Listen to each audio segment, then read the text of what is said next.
This is more Doug DeMuro. Today I have a special treat for you. I'm going to tell you the story of how YouTubers started taking their cars to CarMax for an appraisal. This has become probably the car YouTuber thing to do. Basically, every car YouTuber has done it. I was the first person to do it, and I'm going to tell you the story of how I came up with this idea, and now my thoughts on how it has spread to basically every car YouTuber doing it since. Before I get started, be sure to check out Cars and Bids, my enthusiast car auction website that's had some amazing recent sales, including this Dodge Challenger Hellcat, which sold for $44,000, this excellent Honda S2000, which sold for $29,000, and this Cadillac CTS-V wagon, which sold for $56,000. If you're looking to sell your cool enthusiast car from the modern era, auction it with Cars and Bids. You'll find a great audience. We have amazing selection of cool cars on Cars and Bids. Okay, so first a little background. For those of you who don't know, who don't live in the US, CarMax is a national chain of used car dealers here in the US. A couple new dealers as well, but mostly used. And they're known for kind of a pretty professional business model. They mostly sell newer model used cars with lower miles, and they're pretty professional about everything. The business is they have one price, there's no haggling, and there's no like backroom deal, like, oh, you get a different price, and oh, a little handshake deal on the side. That stuff doesn't really happen. It's a very professional organization, and they sell used cars primarily. And they've got dozens, maybe over 100 locations all around the country now. So one of the services that CarMax offers is they will buy your car. It doesn't matter if you're not buying a car from them. You can just show up with your car, sell it to them, and you're gone. And the way they do this is if you show up with a car that isn't something that they would like to easily resell, they just give you an insanely low offer. Just wildly, insultingly low. But the benefit is you can show up with your car and walk out with a check. They will issue you a check right there on the spot. So you just give them your car, walk away with money. It's incredibly easy. And a lot of people do this because it's way easier, obviously, to do this than to go to the trouble of privately selling your car. You will probably get more if you sell your car yourself, but for some people, they don't want to photograph it, they don't want to clean it up, you know, maybe there's a check engine light or it needs tires, they don't want to address that, they just want to sell it to CarMax and be done, and they're willing to take maybe $3,000-$4,000 less money, or $1,200, $5,000, whatever it is, in order to just have the process be simple. Now, it's worth noting, if you show up to the CarMax with a car you're trying to sell that they would want to resell, they'll actually give you a pretty reasonable offer. Like if you show up with a 2017 RAV4 with low mileage and nice shape, they'll offer you almost the retail value because they can turn it around and then they can sell it at a higher price, and they can offer financing and get money on interest, and they can offer warranties and options and all that stuff. And so you can get some decent money, but for a car that they don't want to resell, they just lowball you, because what happens is they then turn around and sell the car at auction to a wholesaler, and then that person has to make money on it too. So they basically have to buy the car below the wholesale value in order to make money and sell it for the wholesale value to someone else. And that's how that part of that business works. So over the last few years, I have no doubt that you've noticed it, a lot of car YouTubers have been taking their cars to CarMax just to see what CarMax would offer to buy the car for. Everyone has done this. Stradman took a Veyron to CarMax for an appraisal. Hoovy goes to CarMax for appraisals on a lot of cars. He recently did his Lamborghinis. Daily Driven Exotics goes to CarMax. Tanner Fox goes to CarMax. Everyone goes to CarMax to get an appraisal because it's kind of a funny video. Like, let's see what CarMax will offer for this car. You know, CarMax obviously isn't going to offer retail for a Veyron, so let's see what they offer. It's kind of a funny idea. It's like one of the tenets of car YouTube now is doing this, going to CarMax and seeing what they offer. So today I'm going to tell you how this trend got started. So a few years ago, some of you know this, I had a Range Rover that I bought from CarMax, used. I bought it in 2012, it was a 2006 model. Now I still have this car actually, but I rarely drive it and it stays on the East Coast. But the important part is it had a 6-year warranty from CarMax. And the warranty has long expired, but during the warranty period, I had become famous online for this car because it would break down and then CarMax would pay to fix it.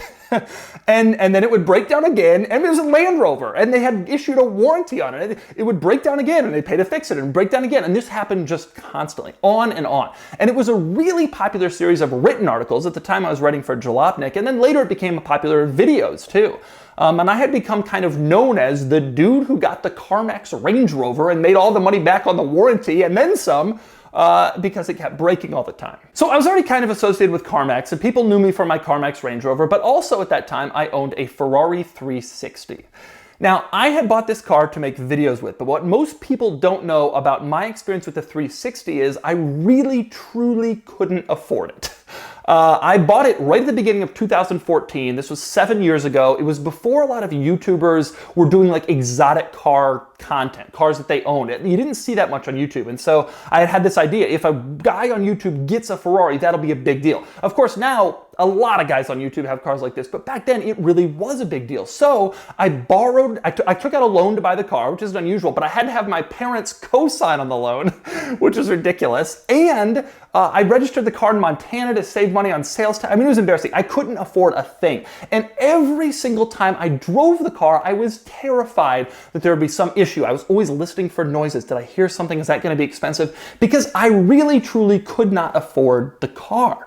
Now, it ended up being very reliable, actually. The 360 tends to be pretty reliable Ferrari, but I was just a nervous wreck the entire time. I had really taken a risk and gone out on a limb and bought this car hoping that it would jumpstart my channel, which it did. And it worked, but at the time it was hard to tell that that was going to happen, and I was just terrified. The end of the year, 2014, comes around, and frankly, I needed to sell the 360. I had done basically everything I could think of for videos and for written articles for Jalopnik. I was out of content, and it just needed to go, so I could buy some other interesting car and start filming videos with that. So back then, and it's worth noting, back then my channel format was different. I did a lot more quirky, like drag racing my Hummer, or driving my Aston Martin in the snow, or what it cost to service my Ferrari. Like, I did more weird videos on the cars that I actually owned. And I had run out of content basically with the Ferrari, and I needed to sell it and move on to something else. But here's the thing, I needed to sell it. I needed the money, frankly, in order to buy something else. And also for tax purposes, in order to write off the depreciation, I needed to buy it and sell it within the same calendar year. And so it was December, and I hadn't sold it yet. And I'm starting to get really nervous. It had been listed for sale, and people were calling, but not many. I was getting frantic. I mean, I needed the money, I needed it gone. And so it's the middle of winter, and I'm trying to sell this used Ferrari, and I need the money. Nobody's buying it. I'm thinking, what do I do? So that's when I had the idea. This is the end of 2014. What if I tried to sell it to CarMax? This would serve two purposes, I thought. One is it would give me content, which would keep me alive for another week. You know, when you're creating content in this way, I did this cool thing today, I did that cool thing, you gotta kind of always be thinking up cool things to do. And so one more week of content is one more week of content. It was good. And so here's something to do to give me more content. So that was great. And two, obviously, I desperately needed to sell the car. So my thinking was, at the very least, this will give me kind of a baseline offer of what the car will sell for. And if nobody's buying it, then I can just sell it to CarMax. I can take their offer and sell it. Like, here's a way out of this constant anxiety and terror about this car and worrying that something is gonna break all the time. I was always so nervous. Here's a chance where maybe I could actually sell it. So I went to CarMax. I was living in Philadelphia at the time, and I went to CarMax and they appraised it. Now, I can't remember all of the particulars, but I had bought the car, I think, for something like $83,000, and CarMax offered me, I think, something like $64,000, which was a disaster, of course. I'd only owned it for a year. I'd only put a few thousand miles on it, but it was something. And I decided, now I have that offer in my back pocket in case I actually needed to sell this thing. I mean, I was that nervous about the whole experience that I was willing to take this $20,000 hit, because it meant that, there would be no more worries about it breaking down or whatever. And plus I could then go buy new cars and make more content. And so I wrote an article about this experience getting the car appraised on Jalopnik, where I was writing. It wasn't even a video, actually, at the time. My first CarMax trying to sell a weird car to CarMax experience was just a written piece. And at the time I was kind of Jalopnik's columnist. I was like writing 1 or 2 pieces a week, and they would always be pretty popular because I could focus on writing, specific things that I enjoyed, and I thought this would do well. Like, a guy took his Ferrari to CarMax. Like, how stupid is that? And then it blew up. I mean, it absolutely blew up. And so I realized, hey, this is a good idea for content in the future. So eventually I sold the Ferrari privately, actually. A few weeks later, someone came in from California to Philadelphia to buy it. I think they paid like $72,000, way more than CarMax. and I was out of it. But the idea was born. So a few months later, it's now 2015, and I had bought an R32 Skyline and a Hummer to replace the Ferrari, and I took them both to CarMax and did appraisals. But this time I did videos about the process rather than just a written article. I had videos. And the videos totally blew up. I haven't checked these numbers in years, but I see now the Hummer CarMax video has like 2.3 million views. The Skyline CarMax video has like 1.4 million. Those are huge numbers considering how small my channel was back then, probably only around 150,000 subscribers. They were massive videos, they blew up. And so over the next couple of years, I took a couple more cars to CarMax. I had an Aston Martin and then also a Dodge Viper, but by then the idea was already starting to spread. Other YouTubers had figured out that this was a pretty easy way to get a lot of views. Just show up at your local CarMax, there's a couple in every metro area, get an appraisal, and boom. I mean, it takes half an hour and you've got content for that week and you've got a lot of views. And so they started joining in and started doing it. And I think it was in 2017, a few years after I did it, that someone took a Lamborghini Miura to CarMax. And that video just did insanely well. And it's amazing to watch. I mean, this beautiful Lamborghini Miura, it goes to CarMax. They offer, I think, 200,000, which was the max they could offer at the time. But it was just crazy to see that thing next to the Highlanders and the Camrys and Nissan Muranos and that sort of thing. And that kind of, in addition to my stuff, kind of started to send the whole CarMax appraisal thing into orbit. And now basically everyone does it. And frankly, it's to the point where if I took one of my cars to CarMax right now, I would probably be mocked by the YouTube community, at least the commenters, for saying that I'm copying everyone else. Even though, you know, I started this purely out of desperation, in a desperate attempt to maybe sell my Ferrari all those years ago. So, you know, then the question is, are you upset? I tell people this, you started this trend, people say, and now everyone is doing it. Aren't you mad that they copied you? And the answer is absolutely, unequivocally not. Zero anger in the slightest that people are doing this now as well. For one thing, and most importantly, the format of my channel has changed. So now I'm doing car reviews instead of like weird stuff with my own cars. And frankly, I prefer the car reviews considerably. I just enjoy doing it more. And so those old took my car to CarMax videos, they don't really fit in with the scope of my channel anymore. So even if I was upset people are copying me, it's not like it's even in the same realm as the stuff that I'm doing anymore. But also, and this is important to remember, the guys that are doing these CarMax videos now are doing way cooler things than I ever did. You know, Hoovy taking 3 Lambos to CarMax, DDE taking a brand new Supra there, Stradman with a Veyron. That's just good content. That's just good content.